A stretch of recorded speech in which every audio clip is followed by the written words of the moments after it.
તેરા તુજકો અર્પણ કાર્યક્રમ અંતર્ગત વિરમગામ રેલવે પોલીસે ચોરી થયેલા 5 મોબાઈલ મુદ્દામાલનો રિકવર કરીને મૂળ માલિકને પરત સોંપવામાં આવ્યા.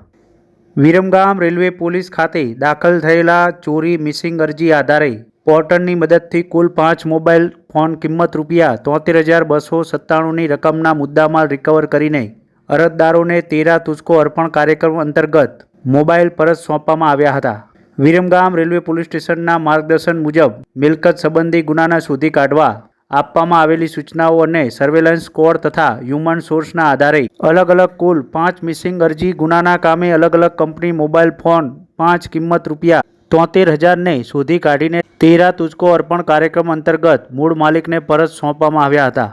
સમગ્ર કામગીરીમાં in charge police inspector PP Goswami, head constable Kalpeshbhai, Ranjitsinh, Rizwan Khan તેમજ વીરપાલસિંહ, અશ્વિનભાઈ તેમજ પ્રહલાદભાઈ અને વીરસિંહ નાઓએ કામગીરી હાથ ધરી હતી.